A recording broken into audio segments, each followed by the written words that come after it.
The point where the ish hit the fan, I do believe, was the interview with Trevor Phillips.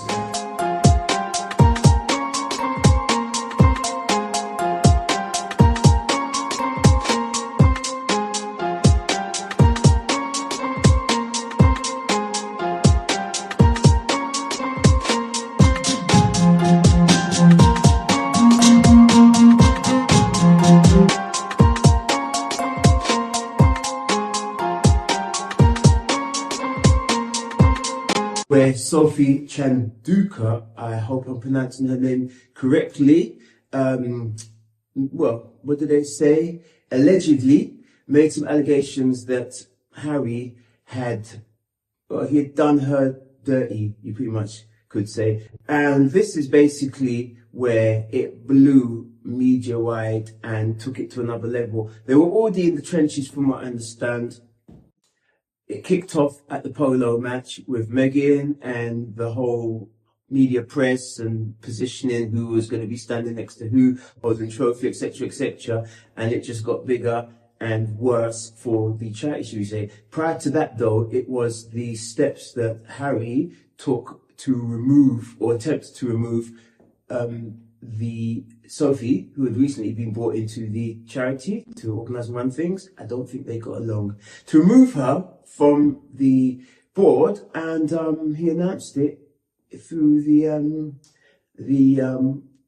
well, she would put it through the Meghan and Harry press machine, and it never got any better. So it went through to the Charity Commission. From what I understand, they were both both sides got a sort of a slap on the wrist of a kind, as in no one side was held more at fault than the other. I do believe Harry was cleared of the allegations of misogyny, a touch of racism, and maybe some other things were thrown into the mix at the time. All in all, it wasn't a good look. It wasn't a good outcome for what seemed to be, up until that point in time, a very successful and well-meaning charity to help the young and youth who are suffering from HIV in Lesotho. So to date, I like to see where things have arrived at. As much as I can, as far as I can tell, the charity is still in place with the same CEO, Sophie Chanduka. Harry, obviously, he's no longer involved, and it's described as he's mourning the loss of an organisation he set up with good intentions over 20 years, or up to at least 20 years ago now. And it played a big role in his life, particularly when he left the UK to start a new life in the US with his wife, Meghan, and, you know, their family, his children. And it played a big, it gave him some kind of, you know, something positive that it probably reminded him of his past life in the UK. So I don't think anybody really emerges the winner. Harry, Meghan, not sure about. Sophie, she still at the charity. Very bad press for them. They probably lost a lot of their major sponsors, I'm assuming. And these things happen. But the charity is still in existence, so that's as far as I can go. We've given an update from my first video that I did covering that Trevor Phillips interview where it all really kicked off. So we're going to get into some of the coverage from around that period of time, and some conclusions that have been drawn a little closer to where we are now. And there you have it, the Meghan, Harry and Sophie Chanduka SENTEBALE situation. Let's get into it. Let's bring in our royal correspondent Rhiannon Mills from on this. Morning to you, Rhiannon. So look, is this the end of all of this now? The Charity Commission said they've both been naughty. Move on. I don't think it is. And if I take you back to kind of a few months ago, there is no doubt that the reason that we were all fascinated in this story is, yes, because of Prince Harry's involvement, but also because of the row, the really public row that came out, and that kind of he said, she said between Sophie Chanduka and Prince Harry. Now, the Charity Commission was meant to come in and sort of adjudicate and say, let's bring this back to what was actually going on within the charity. And they have done that, and I think both sides really have had this kind of very public slap on the wrists.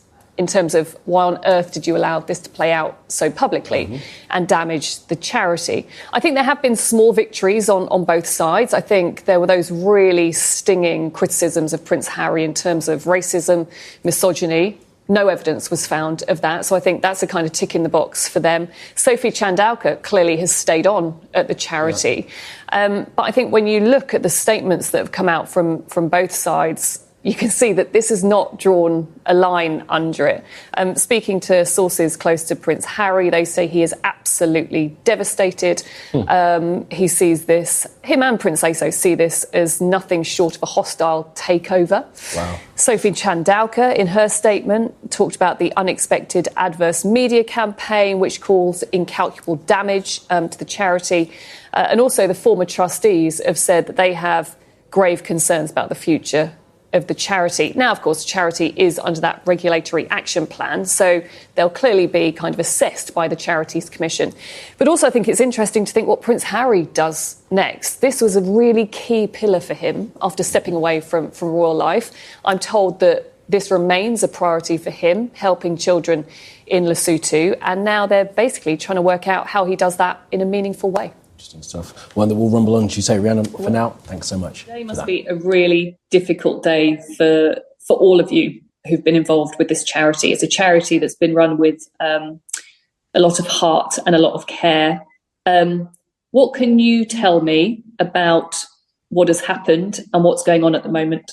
Well, I guess things are happening so fast, but I think at the crux of it is that we as members of the board and the trustees on the board had come to a crossroads in terms of how the charity was performing under the stewardship, I guess, of the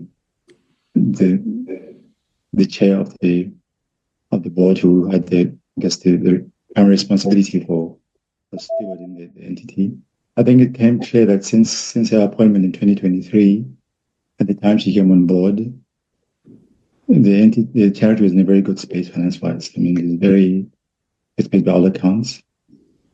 But I think things came to a head at the end of last year when it seemed that we're not doing as well as we knew ourselves to be, and that the future didn't look as bright as it was. And I think so, as is natural in an organization, we had to sort of look inwards and see how we deal with it, and then look at how the situation came to be. When you talk about stewardship, can you give me some idea of what you specifically mean? Do you mean around finances, fundraising, or the kind of the direction that the charity was being taken in?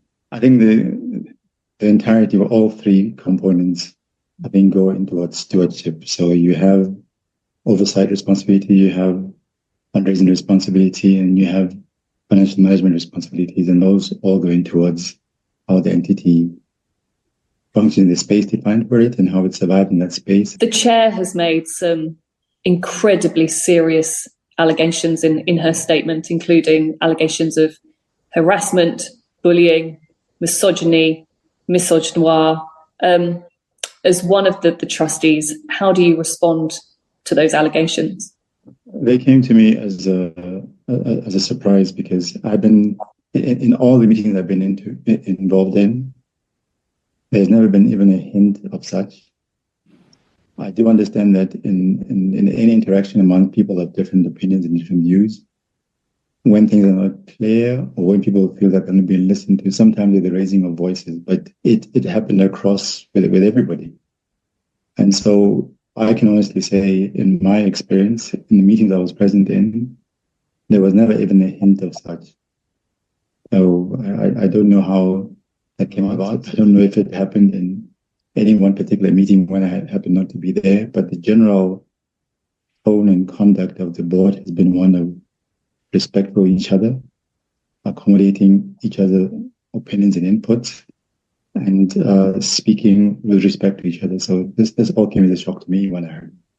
What about the future of the charity now? Because you have two patrons who were so personally invested in this charity, stepping away. Trustees like yourself have now stepped away. What is the fate of SENTEBALE? Before talking about the fate, I can just touch on, I guess, the beginnings of the entity, because I was there at the very beginning. I recall personally hosting Harry during his gap year. He happened to be in Lesotho. It happened to be during the Rugby World Cup in New Zealand. I happened to have an oversized TV, and so they spent most of their time watching the World Cup in my place with Prince Seeiso leaving him there. And I think the initial discussions around this started in that grouping, in the 8 weeks he spent here traversing the country with Prince Seeiso. They saw, what was amazing to me was that they saw, it brought out in them what I saw in their mothers. I mean, I was very close to Prince Seiso's mom. And like everybody else, I was very aware of what Princess Diana was doing. And it seemed to me that they came to being again in the being epitomized by both their sons. And their supporting children became sort of a natural element of what they did, just, I guess, because of who their mothers were. So I was privileged to have been there at the very beginning. I insisted amongst many years on being a part of the organization over years, and I was very happy when I was finally included in the board, and so that I could help contribute to it. So, and I've seen what has happened, how the entity has, the charity has grown, the impact it's had. I mean, it started looking male after head boys in Lesotho, and has grown to expanding to the magnificent program that it does now. I've been involved in a program as well to capacitate SENTEBALE to be able to stand shoulder to shoulder with any of the big international organizations in receiving funding from the US government or other development partners. We have succeeded in this. They are now a prime partner. So I've watched them from the very beginning, inception, to where they are now. And I've also experienced very closely the success they've had and the impact they've had. So when I look at that and see where we're at now, it's really very disheartening and actually very painful on a very personal level to see what we have come to now. And I see, I grew up with Prince Seeiso, so we talk very frankly. So I've seen personally what impact this has had on him. And I've, similarly with Harry and the interaction that we have on the board or outside the board, I have a good sense of how... It isn't a scandal about one spare, well, it's a scandal involving another. Now, Prince Harry co-founded SENTEBALE in 2006, a charity in Lesotho, Africa, dedicated to supporting children and young people affected by HIV/AIDS. Now, earlier this year, he resigned from his role in bitter dispute with the chair, Dr. Sophie Chanduka. But that wasn't the end of it. Joining me now is Royal Editor for the Daily Mirror, Russell Myers. Russell, we've covered the unfolding scandal regarding SENTEBALE a few times on this show. The British Charity Commission has now handed down its report. What did the Commission find, and what's been the reaction from those involved? Well, it's been a bit of a mixed bag, Harrow, and I don't think it's gone the way that Prince Harry would have thought or even liked, to be honest, because, as you said, he did step back from the charity that he founded with Prince Seeiso of Lesotho back in 2006. It was in both of their mothers' memory. They both lost their mothers at a young age. And they wanted to try and, change the fortunes of the least fortunate children in the country. And it has done some incredible work over the years. Certainly one of Prince Harry's pillars of his work. And I think he would have seen it as one of his life's work. Certainly he wanted to take it forward in a private capacity when he's, left the royal family. But there was a distinct issue between the board and the chair of the trustees, a woman called Dr. Sophie Chanduka. Prince Harry and Prince Seeiso felt that there was such a dispute that they had to step back from the charity. That was obviously leaked to the British media. And then there was sort of this explosion, this war of words between the chair, the board of trustees, trustees who are also threatening to step down, and Harry and Prince say-so. So the Charity Commission got involved, and they have given a ruling this week that said, while there wasn't claims of bullying, harassment, misogyny that Dr. Chandoka had claimed, and she had claimed, pretty vociferously on British television, that war of words was continuing. But the Charity Commission has said, whilst that wasn't proved, there certainly was sort of an ill feeling from many, many people within the charity. And I think that, while Prince Harry has said that this judgment hasn't gone the way he wanted, he has been accused of sort of cherry picking statements from that report. And he finds himself in a pretty difficult position. He's left the charity. He's saying he's going to continue the work in that space in a private capacity. But I think the real issue is certainly the children at the centre of this charity, the people that it was actually set up to help. And they are sort of left wanting in this situation that has been described as pretty ugly between the two warring camps. So one would hope that it can get settled as much as possible and people can sort of move on as quick as possible. Totally agree. I'd just like to take a moment to tell you a bit about our video sponsors for today. They are smalldebts.co.uk. If you ever find yourself in a situation where you're having difficulties getting money repatriated to your bank account, as in you have a rent deposit you need collecting from a landlord or estate agent, if you've been scammed online, you need some help, somebody in your corner to sort that out. If you're at the end of your tether and you're pulling your hair out and you just need somebody to be able to step in and take care of those issues, chase after those owed monies, or just help you with some of your financial administration, smalldebts.co.uk are the ones for you. Have you been unfairly charged or conned by a company? At Small Debts, no company is too big and no debt too small. Small Debts is here to help. Need an accounts team without the hiring costs? Small Debts provides full-service invoicing and credit control, managing everything from invoice submission to reminders and follow-ups. We can send emails from your domain or ours. Let Small Debts keep the cash flow rolling whilst you focus on growing the business. So there you have it. Look them up. I'm sure they'll be able to help you and put your mind at ease. You came out feeling like you had a little bit more insight into the whole story.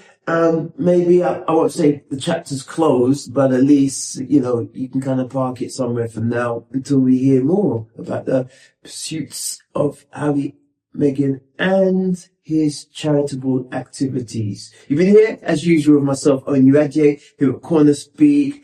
Hit that bell icon if you haven't yet subscribed. Let me know what you think in the comments. I'll respond to them. And I guess until next time, be good, be safe, and be creative. Because for now, CornerSpeak, I'm out.